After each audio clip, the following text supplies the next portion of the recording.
बहुत समय पहले की बात है। एक राजकुमारी बहुत घमंडी थी। वह अपने पिताजी की बात नहीं सुनती थी। बहुत बार रानी ने भी समझाया था, अगर तुम ऐसा व्यवहार करती हो तो प्रजा पर इसका अच्छा प्रभाव नहीं पड़ने वाला है। तुम्हें अपने पिताजी का राज्य अच्छी तरह से चलाना है, लेकिन मुझे नहीं लगता है तुम ये काम अच्छे से कर सकती हो, क्योंकि तुम अपने घमंड में कुछ भी कर सकती हो। ये सुनकर राजकुमारी कहती है, आप हमेशा यही बात कहती हो, मुझे अच्छा नहीं लगता है। ये कहकर वह शिकार पर चली जाती है। राजा ने जब ये देखा कि राजकुमारी शिकार पर चली गई है, वह सेनापति को बुलाते हैं। उसके बाद कहते हैं कि राजकुमारी का पीछा करे, आप ये देखें कि कुछ भी बुरा नहीं होना चाहिए। सेनापति ने राजा से कहा कि आप चिंता न करें, सब ठीक होगा।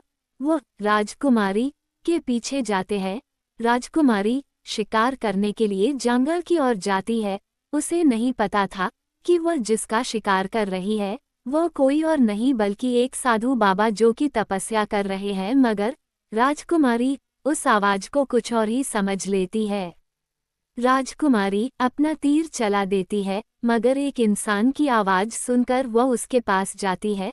अब राजकुमारी को बहुत अफसोस होता है, क्योंकि यह तीर एक साधु बाबा को लग गया था।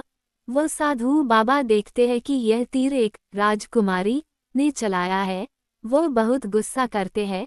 वह कहते हैं कि अब तुम्हें इसकी सजा मिलेगी। वह साधु बाबा कहते हैं कि आज से 2 दिन बाद तुम जीवित नहीं रहोगी। ये सुनकर राजकुमारी डर जाती है, जबकि यह सब कुछ अनजाने में हुआ था।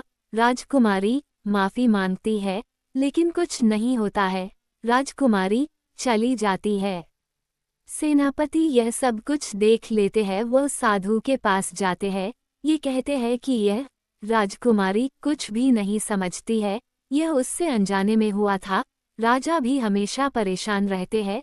आपकी इस बात से राजा शायद ही जिंदा रह पाएंगे, क्योंकि राजकुमारी ही उनकी संतान है।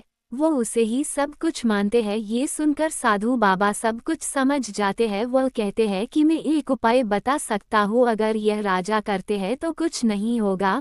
वो सेनापति को सब कुछ बता देते हैं। सेनापति राजा के पास जाते हैं, उन्हें सब कुछ बता देते हैं। ये सुनकर राजा को बहुत दुख भी होता है, क्योंकि राजकुमारी एक बड़ी समस्या में आ गई थी। राजा सब कुछ समझ जाते हैं। वो उस पेड़ की तलाश में जाते हैं जिसका फल खाने से राजकुमारी को बचाया जा सकता है।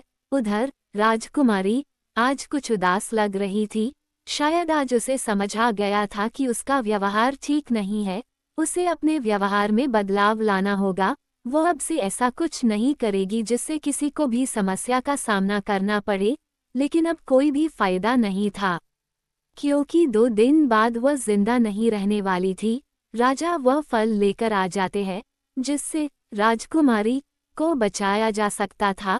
वह फल राजकुमारी को दिया जाता है।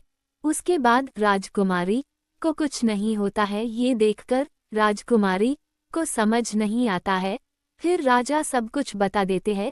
उस दिन के बाद राजकुमारी में बड़ा बदलाव आ गया था। जीवन में जरूरी नहीं है कि कोई भी बदलाव तभी आएगा जब कोई घटना होती है। अगर हम समझदार बनना चाहते हैं तो बदलाव आपको स्वयं ही लाना होगा। अगर आपको ये कहानी पसंद आई है तो वीडियो को लाइक कमेंट्स भी करें और चैनल को सब्सक्राइब करें और शेयर करना। धन्यवाद।